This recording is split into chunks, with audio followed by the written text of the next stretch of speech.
third game of the season. We're at University of Kentucky. The position coach is like, "You ready?" I'm like, "Yeah." Like, let's go ahead and get this done. And he was like, "No, are you ready?" I'm like, "What?" He was like, "You should be starting. You should have been starting. And this gonna be your first start." And I'm like, "All right." I went to the guy who had started before me, fifth year senior. His name was Andrew. I told him, I said, "Man, Glove, listen, I need you to do me a favor." He told me I'm starting, but I'm kind of nervous. It's the SEC. Wait a minute. Again, wait a minute. You talking all that, Yeah, talk about you all wasting a that. year. Yeah, absolutely. You know, you did this, Absolutely. you did that, and then you finally get your shot and you shook. Yeah, it's crazy, man. When you're a kid, man, and you're going through these things, and you go to these places, you carry that, you got the attitude like you belong here, and that's all well upon us. When you go out there and you start seeing these boys that's in the SEC and all these big schools, you understand why it's different.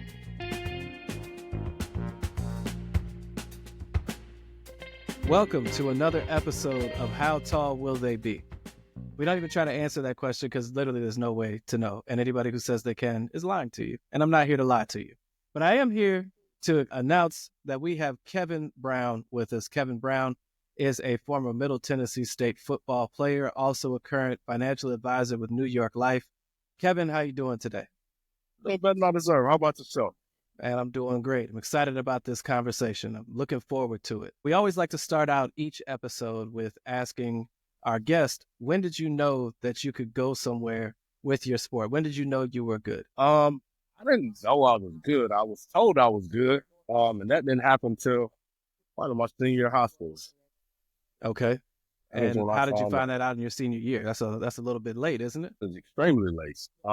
So I was fortunate enough to play in Tampa at Jefferson High School, which was at the time known as University of Cyprus, because all they did was put kids in school. And all our coaches played professional ball and D1 ball. One of my coaches told me, he said, "The way you go down on kickoff, you can go to college just by doing that." And it kind of stuck. So that was the motivating factor. That was a motivating factor. Yes. Got you. So what about from a youth perspective? Like, what did you do growing up? I mean, you're pretty tall. So have you always been tall, or, were you kind of short and had a late growth spurt? How'd that go? No, so I've always been kind of tall. I've always been top two tallest in my class. And that was something that it had always been. As far as youth-wise sports, the only thing I played was baseball, and that was it. That was it. All of my football I played was street football. Street football. So that is where I developed football skill. They don't play in the street anymore. No, they play Call of Duty and Fortnite now. Mentioned, when did you stop playing baseball and focus on football? I stopped playing baseball probably in my seventh grade year. And the reason I stopped playing is because my mom pulled me from baseball. Really? I got a C on the progress report, Uh-oh. and C's weren't allowed. Okay. And that year, I was supposed to play on the Florida team, the travel teams, and they ended up winning the Little League World Series that year. Wow. I couldn't be a part of it.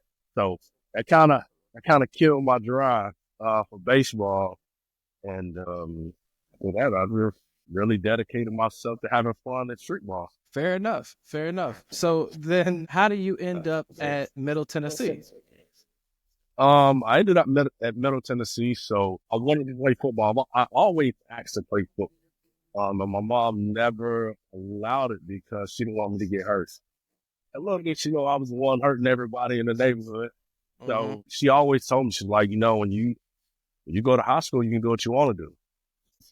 Once I got there, I didn't want to get into trouble with gangs and being in the streets. So I just played football. That kept me out of trouble. And I was able to focus in. I ended up going to a school my freshman year of high school, and they were terrible. Like, they went 1-8 or 1-9. And I'll never forget, all my friends who went to the school on the other side of town, And I was just like, yeah, I want to go with my friends. I could be with my friends. I could play on a good football team. They just went to state. Like, I think that's where I need to go. And transferred. And at that point, that is when I started learning football, like organized football. So I wasn't able to play. Everybody there was good. We had people like Riche Caldwell, Andre Caldwell. We had Steven Garcia. We had a bunch of people on our team that were like ranked in the country. And so it was a lot like the NFL in high school. So yeah. So when did you get on the field? And how did you earn your way on the field? So I didn't get on the field until probably my junior year, actually playing. Sophomore year, I played special teams. That's all we were able to do was special teams whenever you came in. Because like I mentioned, all my coaches that played in the NFL and had that training. So the way they instilled it was you don't get on the field unless you contribute on special teams. So I never forget it was a coach named Coach Simmons. He coached at UTEP last, but he's now at one of those small schools in Indiana. His name was Mike Simmons. He played for Tampa Bay, and he came to me one day, and my nickname was Gator Snake. And he said, Snake, he said, you have to play with reckless abandonment. You know what that is? And I said, no, I don't. He was like, you have to play with no care for your body. You got to go up there and give it up for your brothers so we can be in the best position to win. And ever since he said that, I went down and my thing was to run through two people on kickoff. Okay. And from that point, I went down and the return man, he couldn't stand a chance. And that is how I got the respect from special teams for it to translate to being able to play on defense. Okay. So it was a process. And what was your position on defense? So my position on defense was it was a rover. So it was like safety linebacker. Okay. How did the college coaches start contacting you? Was Middle Tennessee your only offer? Did you have other interests?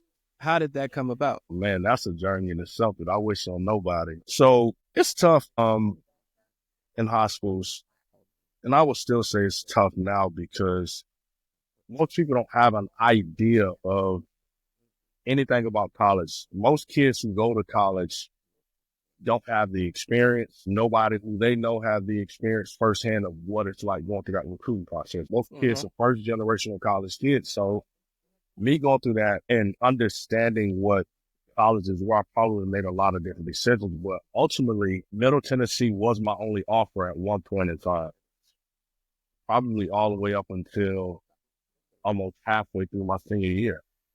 Okay. And then once the end of the season came and we went into the playoff, I mean, I picked up probably about another 10 offers. And a lot of it had to do with just because our team was so dominant. So what were some of those offers? What were some of those schools? So I had some package deals with Steven Garcia. He was an England quarterback at the time in the 2007, which he ended up committing to South Carolina. But at that time, we had Florida, we had USF, University of Miami. Oh, Hurricanes. So okay. that was So those three schools were package deals. Okay. Well, let's wait. Let's pause because this is about educating the parents. This is about letting people know. A lot of people say package deals, right? Mm-hmm. What does that actually mean? How does that actually come together? So a package deal is simply this. It's like, we go to Sam's and you might get a 2-for-1 or a 3-for-1, right? Okay. Same thing happens in recruiting. So let's say Steven Garcia, number one quarterback, right? So obviously he's on a team that's really good. You give other kids have chances to go probably play at a bigger school that they probably wouldn't have gotten by themselves, right? But they can use you. So let's use Florida, for instance. At that time, Tebow had just got to Florida. So Tebow was a freshman at the time. That year, they were recruiting a running back, which they recruited Chris Rainey. They wanted another quarterback. They needed safeties, and they needed D-line. So, like the University of Florida, like, hey, we're recruiting the number one quarterback. We need a safety, so we can bring you in as a safety. And then there was a D lineman that we had, and they were just like, hey, we'll bring him in. So we'll get all three of you guys. if he commits. So that is how a package deal works. They can fulfill other positions that they need from a school that is good players. So do you believe that would have happened? Let's say that Stephen Garcia had committed to Florida. Do you believe you would have been a Gator? I do believe that. I Okay. do believe that because the other package deal, they had a package deal at our school, and then they had a package deal at Lakeland. And out of Lakeland, that is where Chris Rainey came out of, the two Kelsey twins. And they had two other guys that played safety that all went to Florida. So there's five of those guys that went to Florida that year on the package. Okay. Okay. So Okay. So it sounds like the schools, like you were getting recruited by some, especially at that time, Florida was either coming off of or rolling into they were two rolling championships into, in 3 years. yeah, Miami wasn't too far removed. If I remember correctly, that was the yep, Ja'Cory Harris years mm-hmm, of Miami. yep, And, you mentioned a couple other schools. So yes, they don't take, or the package deal doesn't come to fruition for right. you. What happens Mm-hmm. next? What happens next is after the package deals don't come to fruition, Garcia committed to South Carolina to go play in the spread.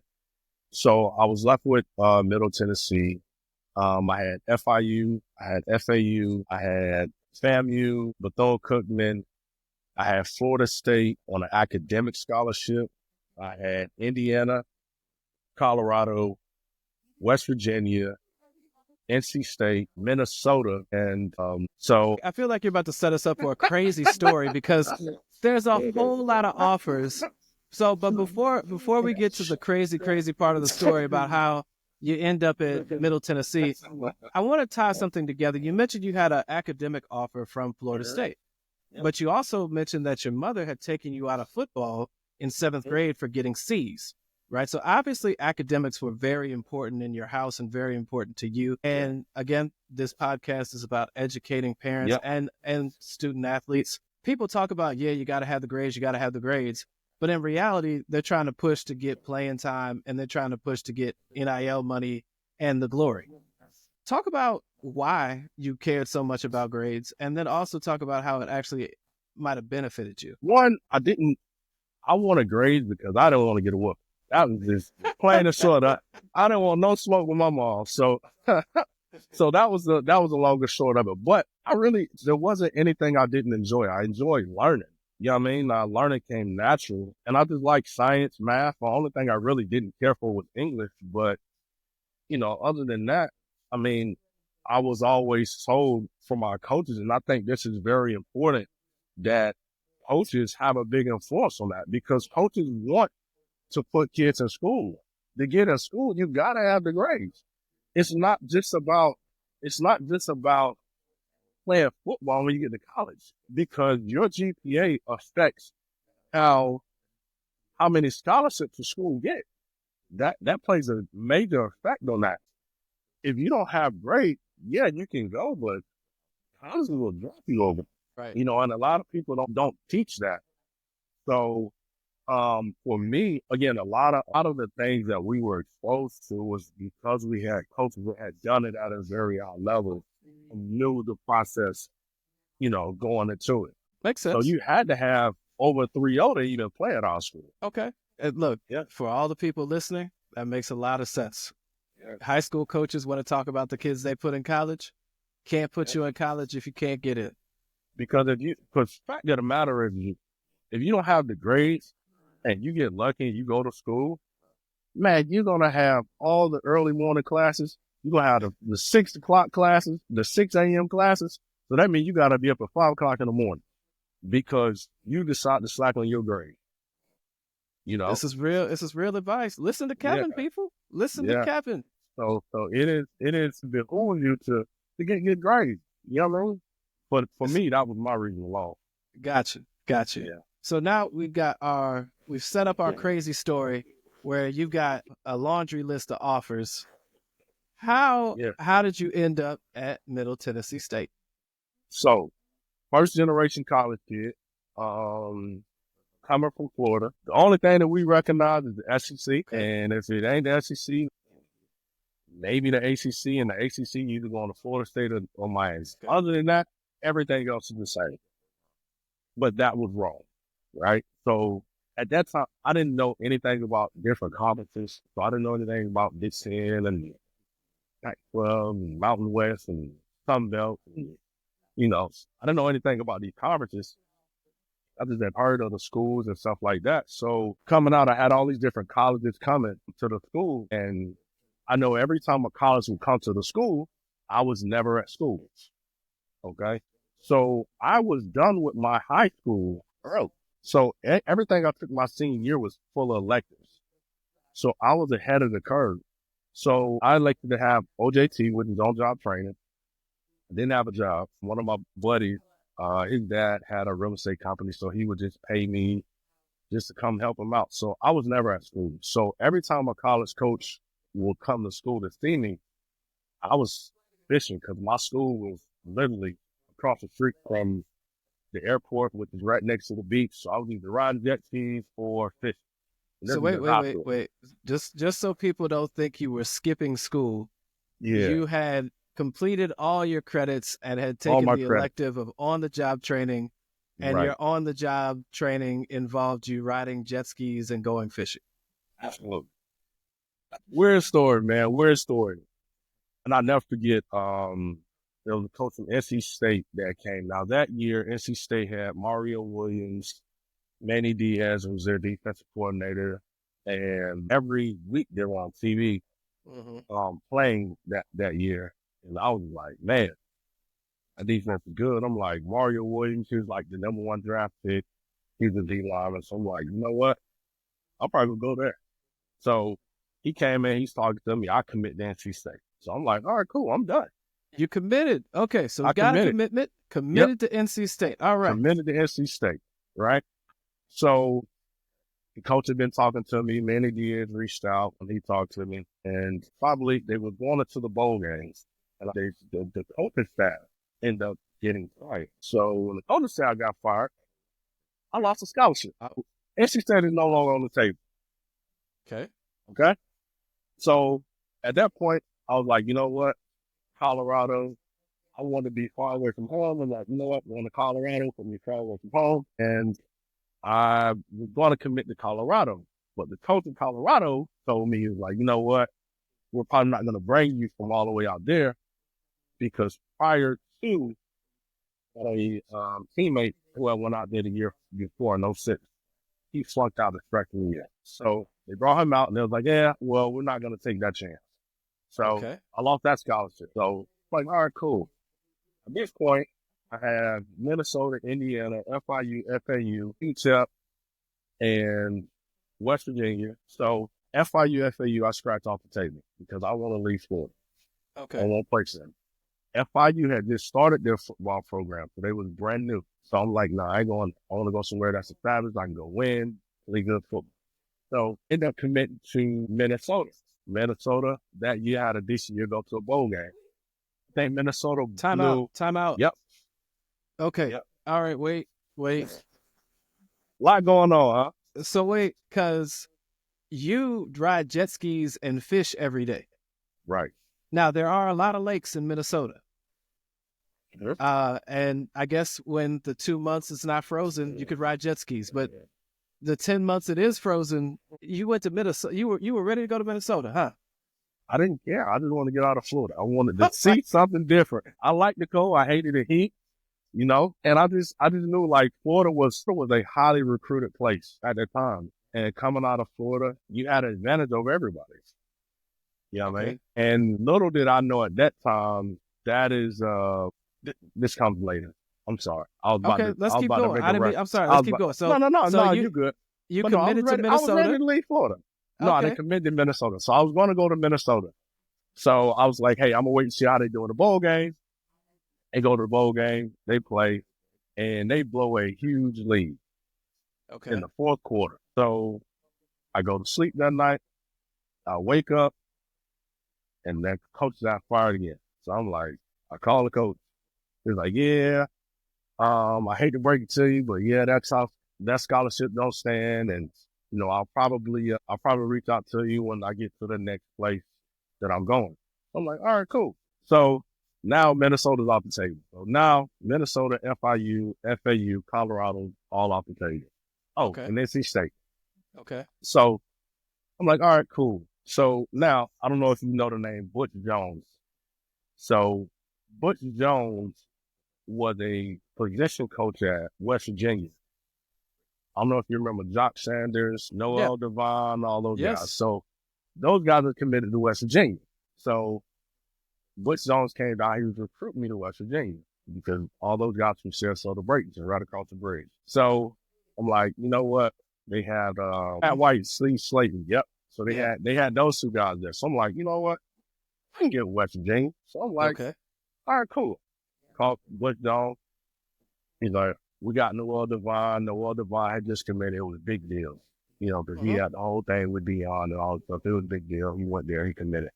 Also, for So, those who don't know, Noel Devine probably had the first high school football oh mixtape, yeah, and it was the craziest viral, thing ever. Look up viral. Noel Devine High School. He was It's like that. it's like a 10-minute highlight tape, and you don't see him get tackled not once. That was probably the first time I really went on YouTube. Yeah, yeah, that's on YouTube. That was before viral and YouTube Yes. sensation. Yeah. Yes. Yes. So yeah, so I called Butch Jones. I'm like, yeah, think I'm gonna go ahead and commit. So we're like, all right, we'll put it in. We'll get it set. We'll bring you up on a visit. I'm like, all right. So they go to their game. Butch Jones then take a job at Central Michigan. So he became the head coach at Central Michigan. So when he took the head coaching job at Central Michigan, he called me and was like, I know I recruited you to West Virginia, but I'm no longer there. I don't think they're going to give you a scholarship. The only reason that Noel Devine and Jock Sanders something on the side because they was like 1 and 2 in the country, right? So they had scholarships everywhere. He said, I don't think your scholarship is going to stand, but just know you have a scholarship here at Central Michigan. So I'm like, all right, well, I was really set on West Virginia, but you know, it is what it is. So and it kind of faded it, right? So I'm like, you know what, bro, I'm not gonna go there. So I didn't go to Central Michigan. And at this time, the end of my high school season is up. We've in a period where there's no football going on. And I was like, what do I do? You know, I have some of these offers, and I lost a bunch of scholarships um in the process, and I had an all-star game to play in. So I took the opportunity to go to the all-star game, and I was out there and showed out. From the all-star game, I picked up Vanderbilt. Okay. Vanderbilt wanted me to come on as a walk-on. And I was like, absolutely not. Like, I'm not going to walk on, right? And it was like, well, the only reason that we want you to come in as a walk-on, we almost said we're going to offer you, but there was a guy, he was from Tampa, and he came off a curfew break, and he ended up getting killed, okay? So he was their leading running back, and his brother was coming out at the same time, okay? And they ended up giving him a scholarship, and I was just like, it was almost like a sympathy scholarship, pretty much is what they were doing. And from that point, I was like, I mean, if you're gonna give him a scholarship, you know, I respect that, you know, but I don't want to be a part of that because I know this guy. It's the only offer he has. So the guy's name was Kwame Doster, that played at Vanderbilt. So it was Kwame Doster, and his brother was Jermaine Doster. They gave him a scholarship. He took the scholarship, and I was like, yeah, I'm not going there to walk on. Michigan State offered me, and they was like, I will give you a partial scholarship. And I'm like, no, I don't want to do a partial scholarship because I just know I can go get a scholarship somewhere else. I was gambling on myself.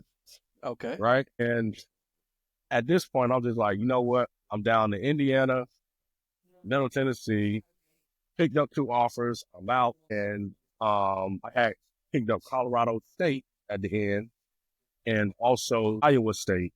Iowa State is not as good as they were right now. Right. Okay. So at this point, I'm like, well, I don't want to go to the West Coast. That's too far. So at this point, I got some standards. Right. Okay.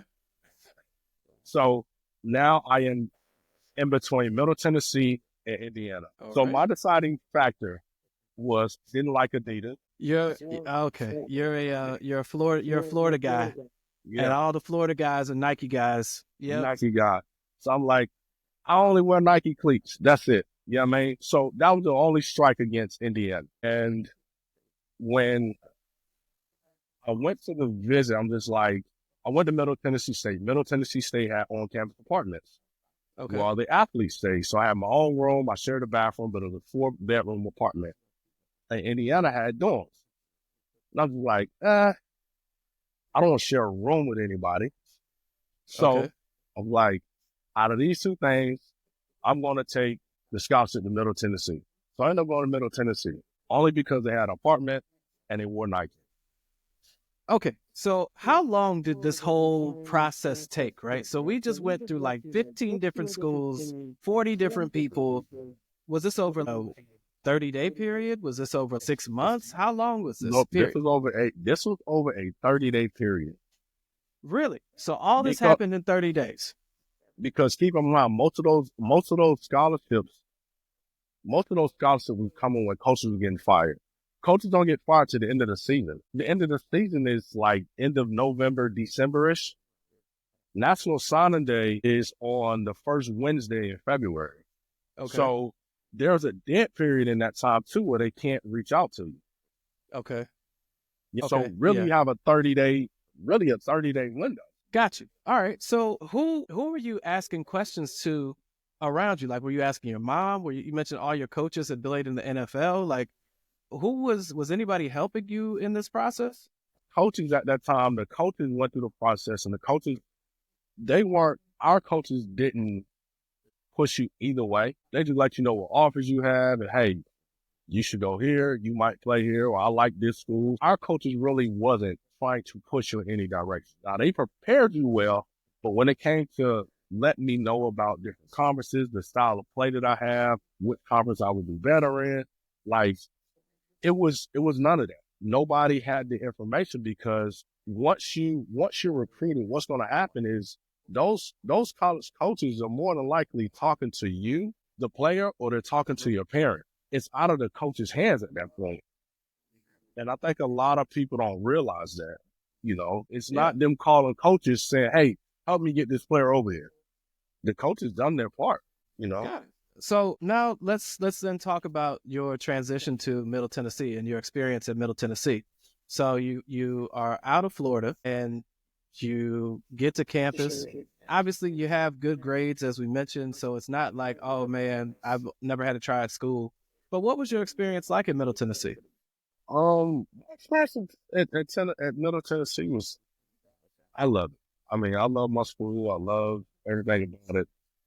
It was a culture shock because coming from Florida, going to somewhere that's landlocked, it was different. I was able to experience different things. You see a whole different way of life, people with different mentalities. It was scary, but exciting at the same time. You know what I mean? Okay. Plus, at that time, you're experiencing your freedom for the first time. You don't really have to listen to your parent. You know what I mean? You can go out, you can stay up late. You know what I mean? You can do all these things. And it was just like, so I enjoyed that part of it. But I think the fact that I did so when I committed to Middle Tennessee, it was 5 guys from my high school that went the same year. Was this a package deal? Yeah, package deal. Okay. All So, right. See, I so pick it up. yeah, I pick it up. yeah, man. So we had 5 people that went from my high school, but they also recruited probably about half of our recruiting class was from Florida that year. So we had a lot of guys from Florida that was kind of had the same thing going on. Mm-hmm. And just connecting with some people from Florida and y'all experiencing things together, like those dudes right now still like my brothers to this day, you know. And we got each other through sometimes and we just had that experience and it was totally different. Just having that freedom, man, understanding, when you start getting scholarship money, start getting scholarship money and you got a couple $1,000 and it's like, man, I ain't never had this much money, and it's just like I can go do what I want to do. I can buy my own clothes, buy my own shoes, and it was like that sense of freedom. So it was good, man. I enjoyed it. And what about the football? Right. So, how was the team when you were there? When did you start seeing the field? Um, So crazy story about me going to Middle Tennessee. Remember, I committed to NC State. yes, Manny Diaz was the defense coordinator at NC State. yes. When I got to middle, I had written middle off so much. I didn't know what was going on in middle. When I got to middle, Manny Diaz was at Middle Tennessee. So I end up playing for the defensive coordinator who I originally committed to at NC State. Okay. You know what I mean? Okay. So Manny Diaz was there. So when I first got there, he was the safeties coach. So he was my direct position coach. And when I got there, at that time, it's different from how it is now. Because at that time, when a kid went to college, your mindset was, man, if I ain't starting or if I ain't playing as a freshman, like, I ain't going. And Hmm. everybody wanted to play as a freshman. That was the thing. Now kids want to go and hey, whoever gonna pay you the most money is like the mindset was different. Like you want to go play the game. It wasn't about people feeding this money, you know. So going there, I mean, they had just went to their first bowl game in '06. They ended up losing the Music City Bowl that was in Detroit. They had lost that, so they had a little bit of buzz. When we got there, we didn't go to we probably won 3 games, 4 games our freshman year. Okay. And at that point, I was just like, I had Manny Diaz as my position coach, and I never forget it. Me and my boys joke about this to this day. And I remember at the end of the season, we were playing short, and it was Thanksgiving. And before we left on that bus, we had already went to the Hertz. We had a rental car, had all our stuff packed up in a rental car, and we was like, we get back, we are on the road and we're out of here. And we were all going back home because we knew that the season was over. That was the last game. We weren't going to a bowl game or anything like that. And in my mind, I wasn't used to losing because in high school, our goal in high school was always to practice on Thanksgiving. If we practiced on Thanksgiving, we had a chance to go to state. Okay. So in my mind, if I practice on Thanksgiving, that means we're probably going to a bowl game if we're practicing on Thanksgiving. Okay. So the same thing correlating. I'm like, this ain't. I don't really dig this. So I wasn't playing as a freshman, but again, they value me on kickoff because of what transition from high school, and I was like the hype man, right, coming down on kickoff, and I saw myself as more of a position player, playing on contributing to defense, and I wasn't playing.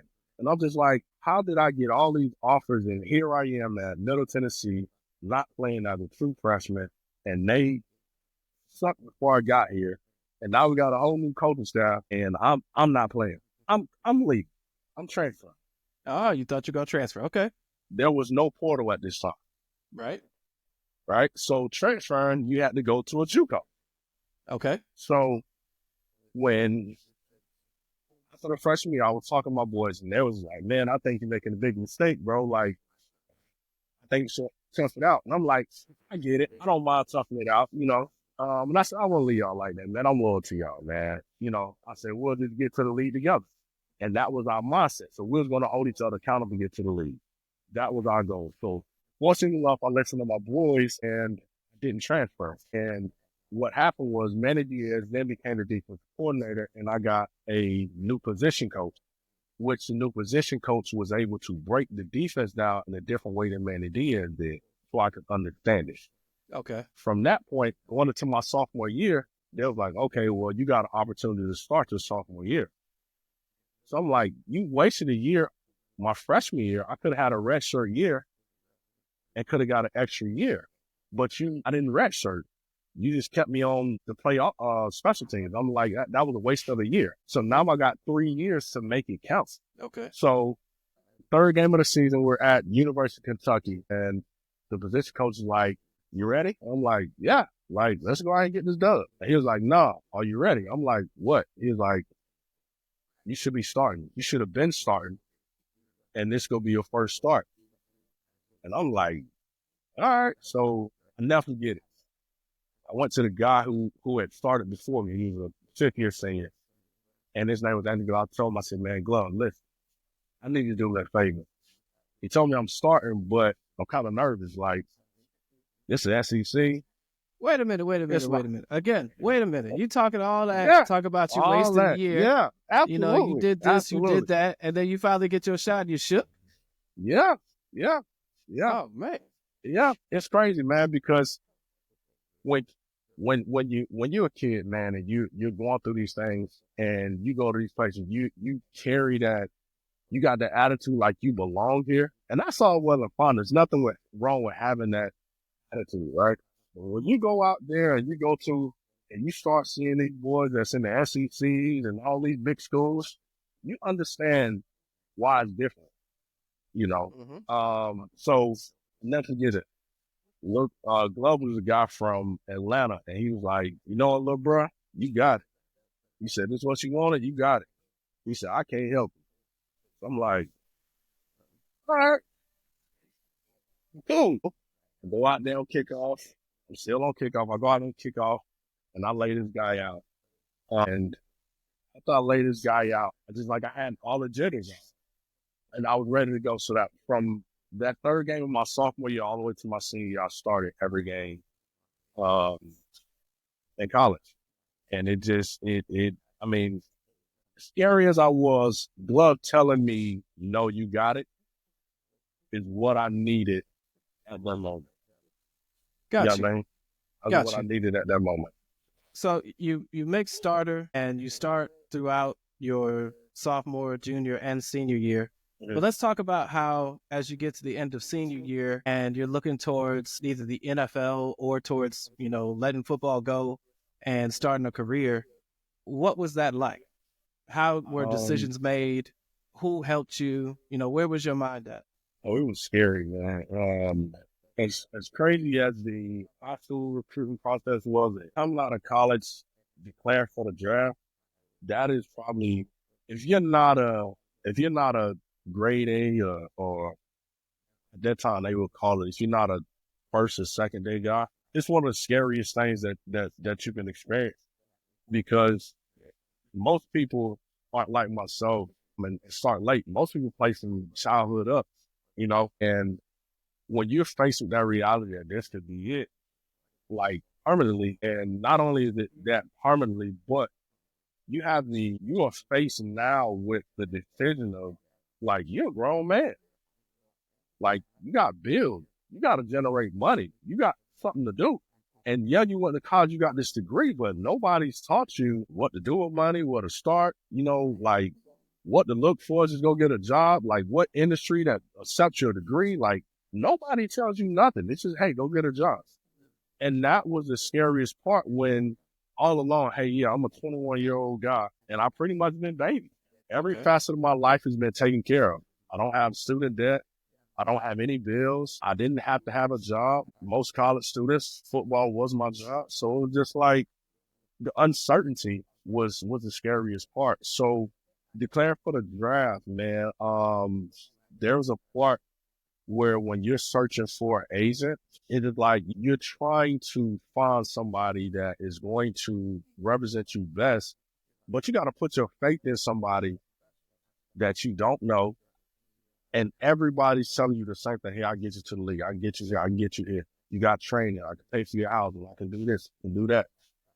And it's just like you go on and you're trying to check their credentials and you're trying to see who they represent and you're trying to figure out who you should trust.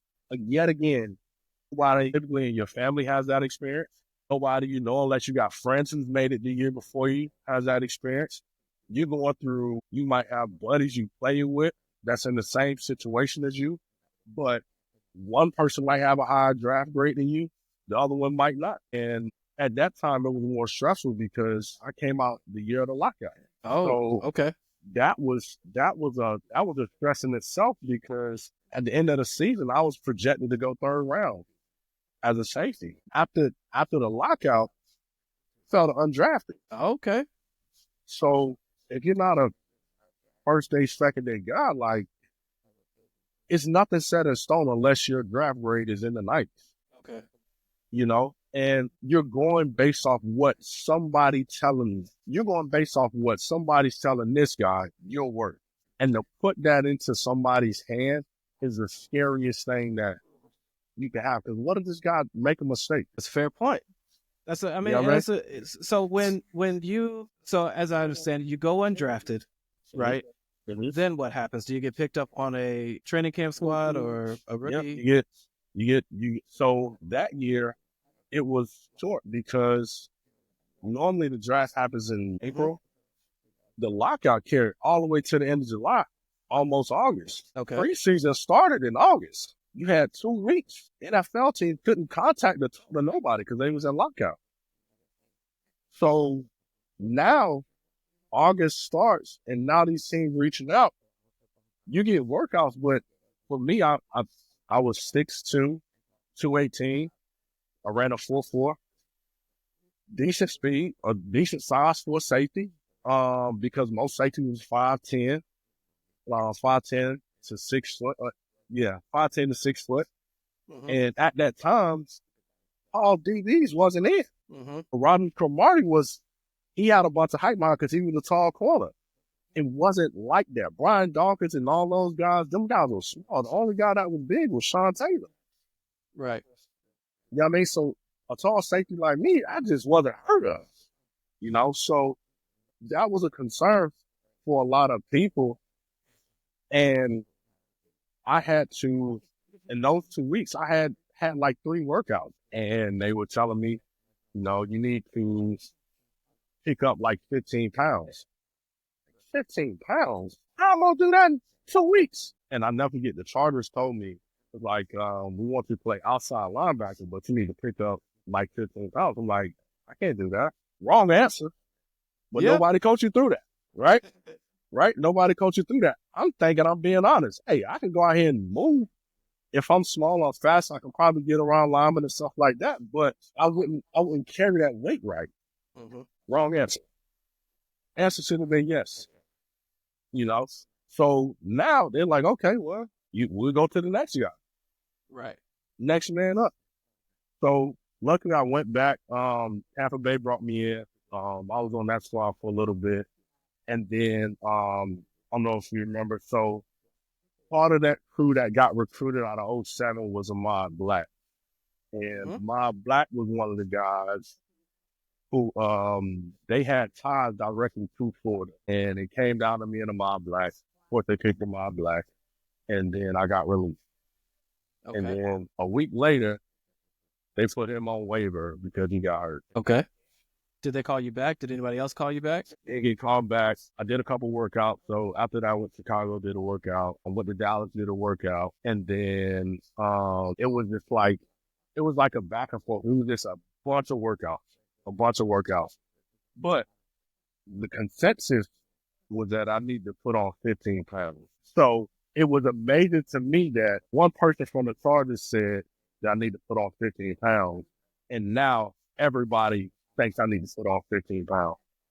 And then it came, nothing in Chicago was like, they actually said, weight, I think you put on a little bit more. But I see that you can play free and zone safety, and you can play nickel, play dimes. Like, was there a certain reason that Tampa Bay kind of had you in all these different positions? And in my mind, I'm like, more positions you play, the better you are. They're like, well, could it have been that somebody they were just trying you just to keep you on the squad? Or they just trying to find, did you know somebody on the coaching staff? Like, no. They're like, you're from Tampa, right? I'm like, yeah. So I'm from Tampa. Tampa Bay Buccaneers brought me in.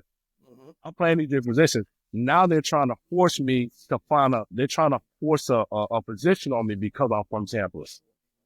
I'm like, no. So I looked at it as I was an asset and could play these different positions. You looked at it like they're trying to keep me or say pretty much salvage my career. And I'm just like, that is to me, that was like a brick it dropped on this. I'm like, so instead of looking at the glass half empty, you look at it, instead of looking at it half full, you look at it half empty. Well, I also think that it points out an interesting thing that you said about you were kind of babied in college because you never had to have a job, even though in high school you had on-the-job training that involved you fishing and riding jet skis.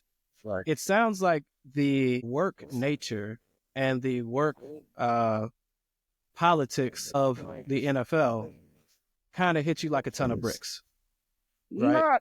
Not, but the reason I said baby, I feel like all college football players are baby because you don't have to do anything. Your job is football. When you see people Right. that actually go out and get in the workforce, it's different when you're a player in college. So You're that's not what forced to get in the workforce. that's what I totally agree. And one of the things that we talk about on this show is the idea of professional sports as a job, Mm-hmm. right? Even though it Yeah. is your job in college, it's still a passion in high Mm-hmm. school. It's still a passion in youth sports. It's still a passion. I love this.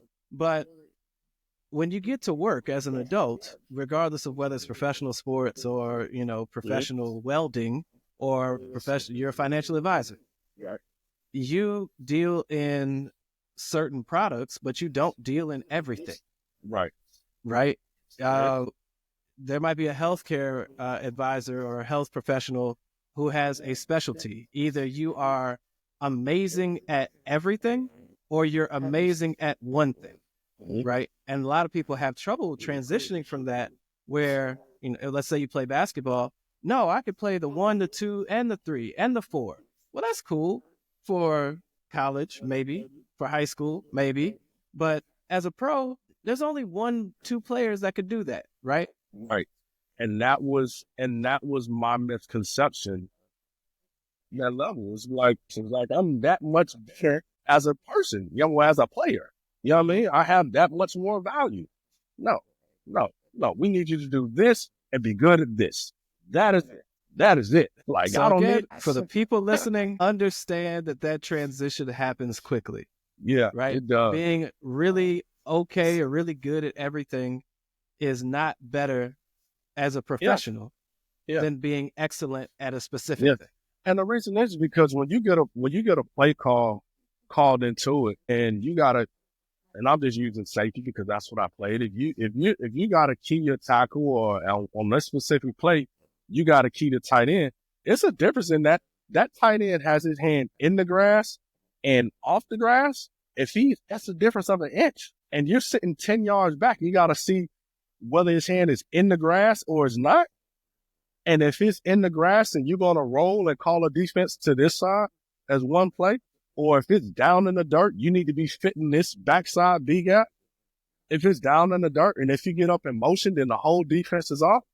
And this side is playing 4 and the backside is playing 6. But at that time, you need to watch the front side tackle. That's why So, you need to be good at one thing and not a bunch of things.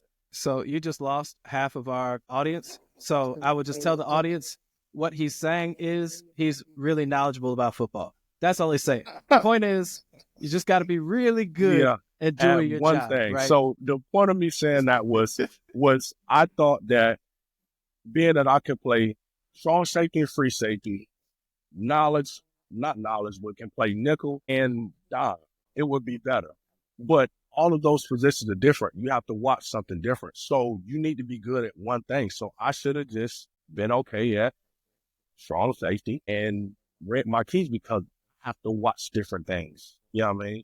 And you have to Yes. make different calls based off your position or know what it is, and it can be overwhelming trying to do all of these different things, So that's the point. But given a little bit of knowledge of how it's different at the NFL level, and the game moves so fast. Like the game is super fast at that level. You know, it's nowhere near the same. So I want to jump, and we're getting close to the end of our episode here, but I want to jump. You're now a financial advisor, which makes a lot of sense based on the life story and life path that you have taken, where you were having to figure a lot of stuff out kind of as you did it.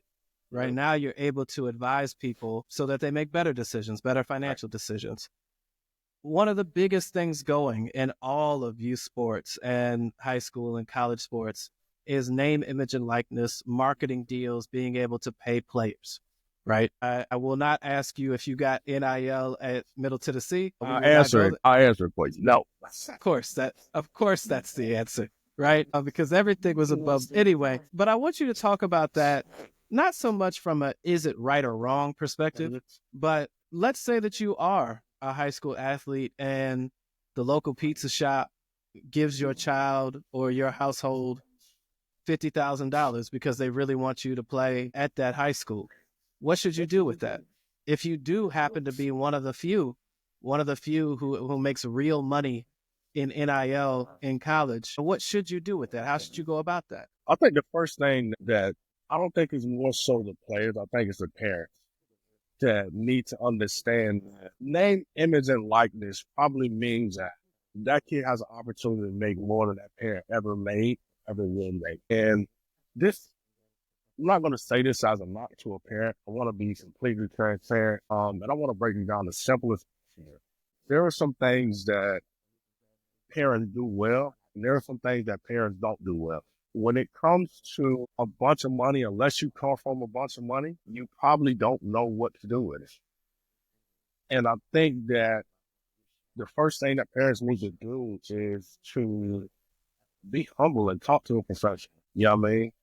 I understand parents take on the mindset of, hey, I know what's best for my kid, and this is, they look at that as a payday for them, which it very well can be, but talk to a professional because there's a couple different, I don't want to really go into my opinion, but I feel like I'm gonna try to stay away from my opinion on it. Well, But no, I think, we're here to get your opinion on it. all right, That's the point of the show.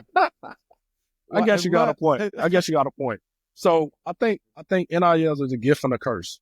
Okay, I think it's a gift and a curse because starting kids at high school level with NIL, yeah, it's good, and yes, it's a payday for the parents because they put a bunch of money behind their kids to now play football and go to these camps, and these camps are money grabs. And at the end of the day, a lot of these high school coaches are pushing these kids to go to these camps, and of it's a lot of me.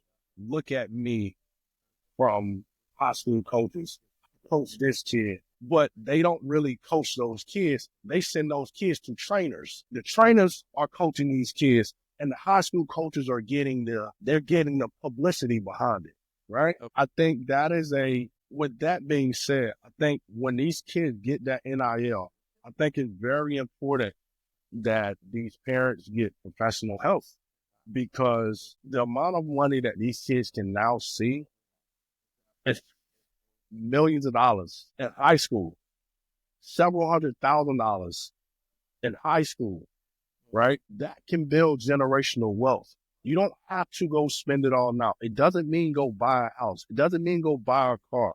It doesn't mean these things because what happens now these kids are chasing the money. When I came out, I went to play football for fun, for the love of the game. We just talked about that. You know what I mean? It was for the love of the game, and now that love of the game is changing because now it's monetary. Now, while I do agree that players should be paid, I think that, honestly, it's a lot. Think about this. 2 or 3 years ago, NIL, big NIL deal was maybe $100,000. Mm-hmm. 2 years ago. Now a big NIL 2 years later is $4 million. Right. Next year is probably going to be $10 million. You got Shador and those guys getting $10, $12 million. That is a huge difference in NIL in a very short period of time. Mm-hmm. You know what I mean? So what does that teach the kid? You got a kid who's chasing this dream, but they just think they're supposed to get this money at an early age. What happens when reality hits? Can you get up and go work? Fair question. Do you have the wherewithal to transition that to actually going to do something and not looking for the handout because of who you are? Because name, image, and likeness makes these kids entitled. Now, while I understand that they should be getting paid, because I think we should get paid as athletes, right? How much of that is entitled? Like the guy from Texas Tech.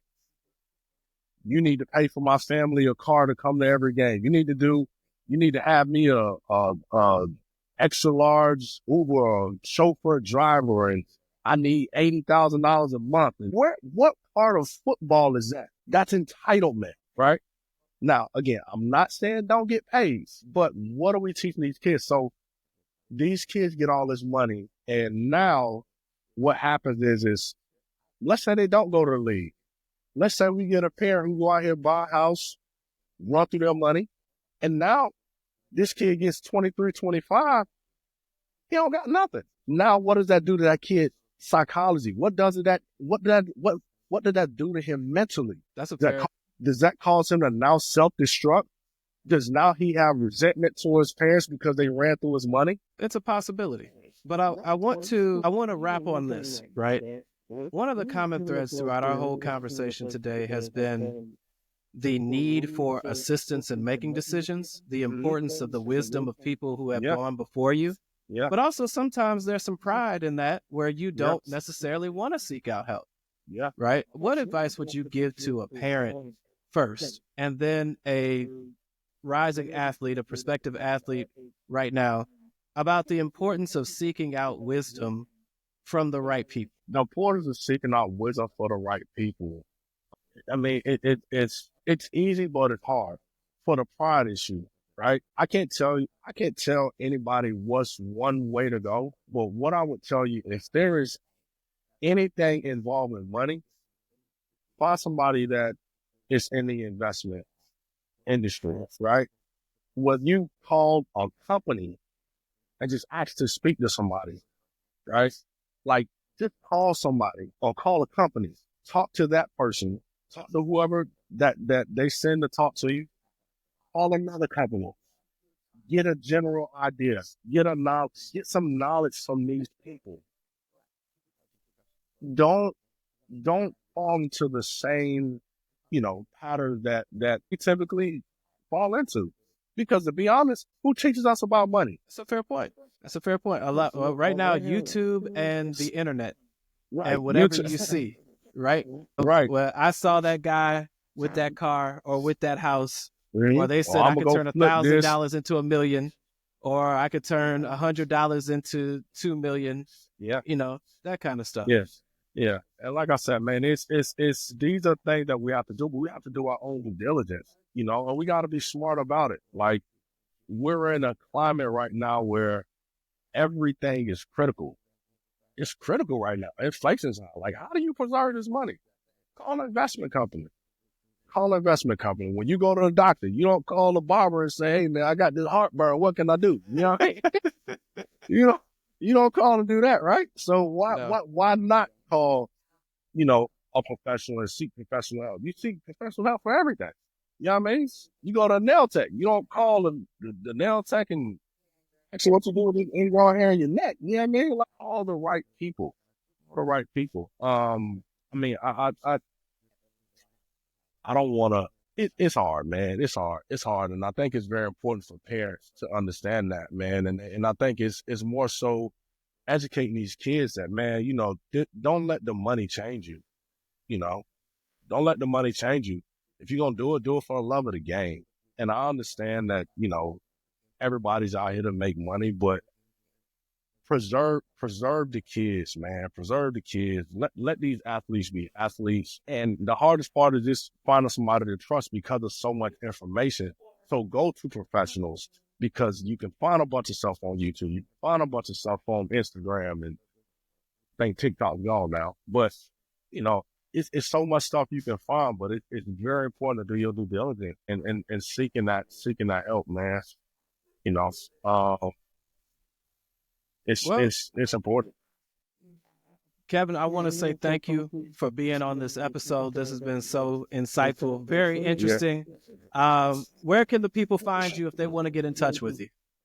My phone number is going to be 813-995-5762. I work in New York Life in Charlotte, general office. All right. Kevin, thank you again. This has been another episode of How Tall Will They Be, where, again, we just spent a whole hour talking and never once tried to answer that question. We'll see you later.